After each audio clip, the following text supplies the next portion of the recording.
Hello, hello. How's everybody doing? So let's see what we got going on over here. It says here, new study unpacks why society reacts negatively to male favoring research. Well, I can tell you, is because society is invested in raising the self-esteem of women. Why are they doing that? Is because it makes it easier to manipulate women into doing the things that you want them to do. You want them to get jobs. You want them to pay their own bills and, uh, get into debt and keep the economy going. Then you got to build up their self-esteem and tell them, you're strong. You can do it all by yourself. And then you watch them walk off to go do it. And then you're like, ha, I got that dumbass. you know, the trickery. So, and also there's this push where people are pushing the idea that women are great and whatever, I mean, to make them feel comfortable because if their self-esteem isn't gassed up enough, they're not going to be able to motivate themselves to do anything. Apparently that's what society thinks. So in the process of doing that, anything that shows any positive sort of acumen or ability of men is somehow a threat to women. So because they have to bring the men down, because you can either hold women to a standard that's above men in order to make them better than men, or you can bring the men down. That way, wherever the women are at, just seem better, you know? So the strategy they've gone with is they have to bring the men down and anything that makes men look good is probably wrong in their eyes. Research suggests men are superior to women in certain aspects. Those those are charged words right there. You know, a dog is bigger than a cat, but some people are going to be like, "What? That's speciesist." There's some cats that are bigger than dogs. There are tiny dogs out there. You know what I mean? People get like that. Um, Often viewed less favorably than research showing the opposite. Of course. I mean, you can see it in conversation. You say, a lot of smart men. You say something, men are really smart or whatever. People are angry. You say women are actually a lot smarter than men. It's like my wife is so much smarter than I am.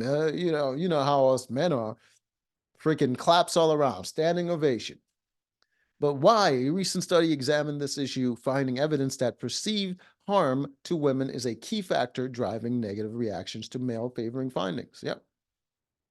They they are driving the gender war while saying other people that are against them are the ones that are doing the gender war. Because they're trying to keep the men down. They're trying to keep the men down so that the women don't feel insecure by comparison. The last thing they want is the women to compare themselves to the men. So what they do is that they have the women compare themselves to the most incompetent of men. And any men that are competent, they're going to have to hide that. For the years, for the last few years, hold on. My lab has been studying how people react to research on sex differences, said study author Steve Stewart Williams. Steve Stu Will, professor at psychology at the University of Nottingham, Malaysia. Wow. I didn't know that was a thing.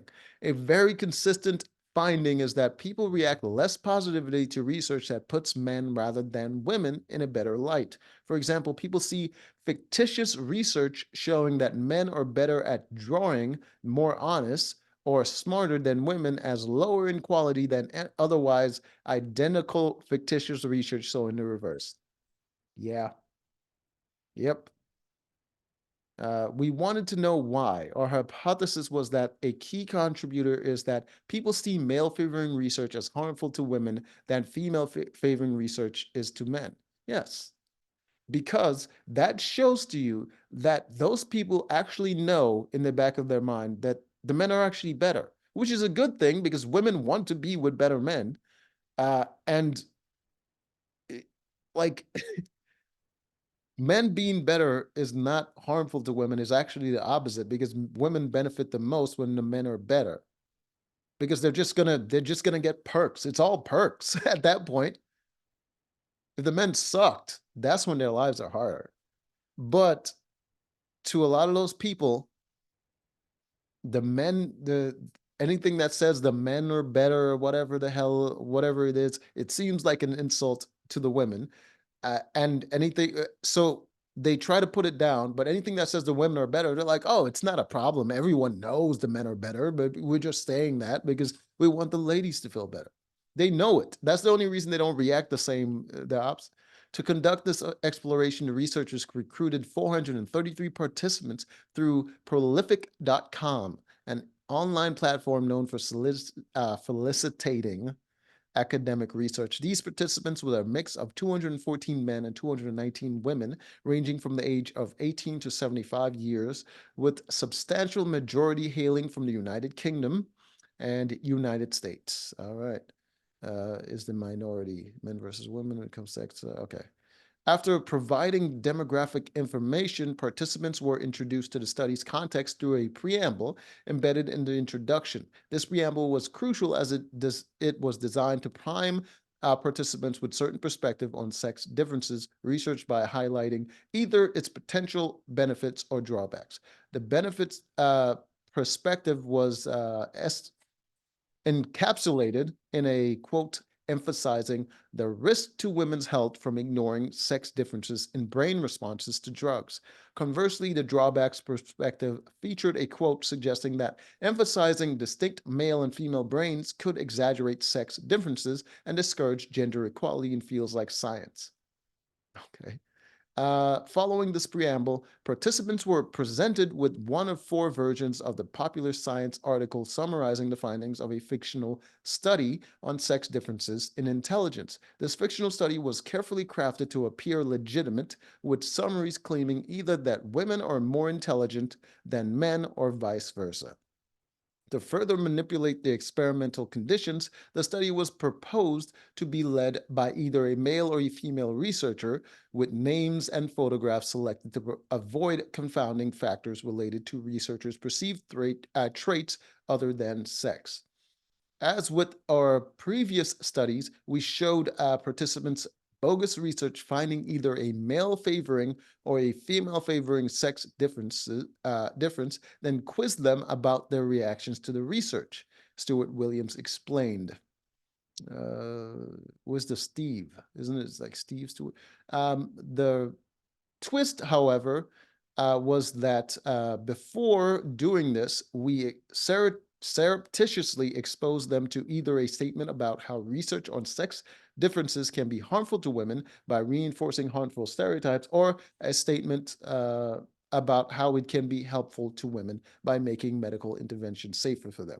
In line with previous findings, Stuart Williams his colleagues observed a general aversion to male favoring research findings. Participants rated research that proposed to show males as more intelligent than females less positive than research suggesting the opposite. Yeah. I mean, it just goes to show that a lot of people are indoctrinated to believe that anything that positive about men that might make women seem as less than in comparison is somehow mean or harmful, whereas the opposite is just praise, is just showing uh, that your appreciation for a woman. So they're just like you grow up in life thinking that praising that men doing good is somehow harmful, then you're just going to see it as harmful, and the last thing you want to do is perpetuate that. Whereas the opposite, you want to do more of that because it seems as a positive, as something that's helping the world. It's just indoctrination, man. Interestingly, the sex of participants did not significantly alter the strength of the aversion. Yeah, I would think both men and women would believe the same thing. I know a lot of people like to, like to think there's a gender war, but actually, both men and women are in favor of women. Like it's not like men are in favor of men and women are in favor of women. Women are in favor of women and men are in favor of women. That's why you get this kind of reaction. Uh, Exhibiting similar levels of negative reaction to male favoring findings, challenging the notion that gender in-group bias, a preference for one's own gender, plays a major role in these reactions. Yeah, but the gender in-group bias only exists in really in women. Like men don't have that, uh, because we don't we're a lot more individualistic. The study also investigated the role of the fictional lead researcher's sex in shaping reactions to the research. Here, a subtle but intriguing pattern emerged. Participants reacted slightly less positively to male-led research, particularly when findings favor males. Yeah, yeah, because it's projection. Even though intelligent people and people that have experienced the world know that the gender in group bias mainly exists in women, they would still think that they'll still project it onto men, and they would say, okay, of course men would do that because it favors men. Like, no, men would be the first ones to freaking talk down about other men. Like, what do you? That's insane to even think that. This effect was more pronounced among male participants, suggesting that the credibility or acceptability of male favoring findings may be somewhat contingent on the perceived gender neutrality of the researcher presenting those findings. It's like, no, researchers aren't like the top tier of men. And you put a bunch of researchers in a group of men, like they're not going to be favored in any way, shape, or form.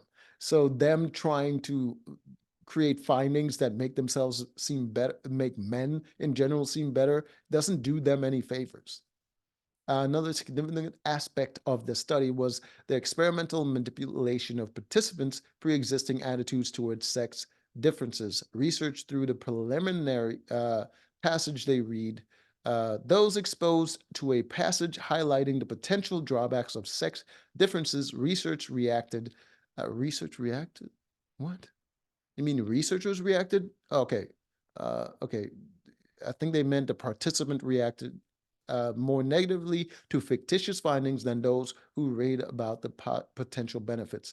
This was especially true for female participants in the context of male favoring research, reinforcing the idea that concerns about harm to women underpin much of their aversion to such findings.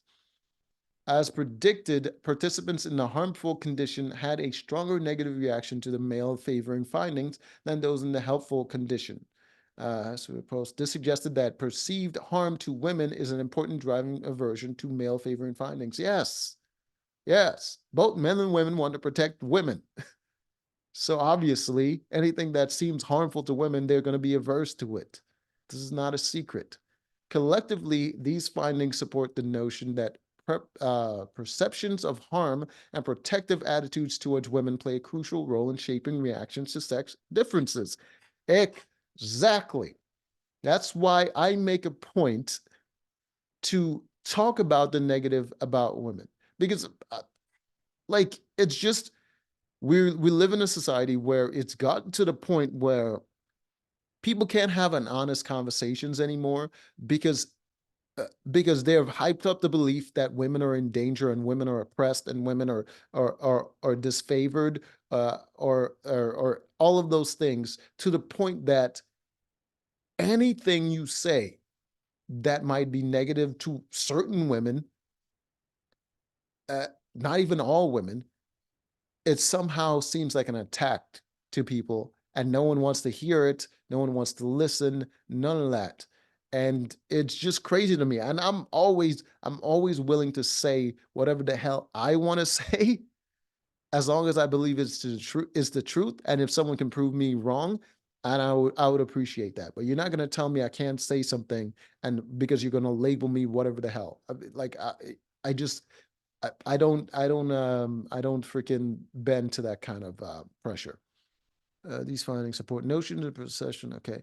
Male favoring aversions comes from a good place. People want to protect women, Stewart said. But the fact that it comes from a good place doesn't necessarily mean that the effects are good. Exactly.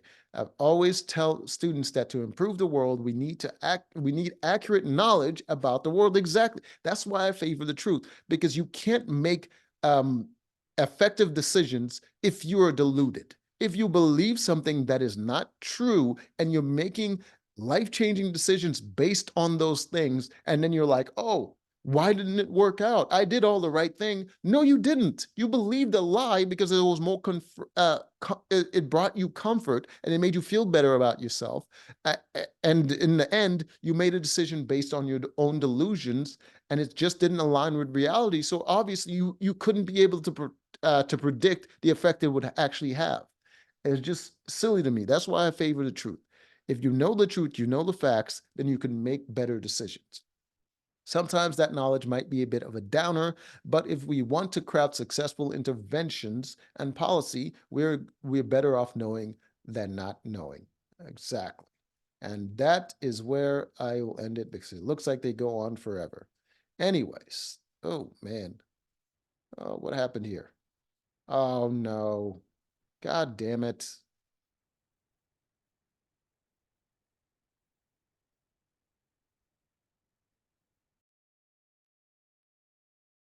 All right.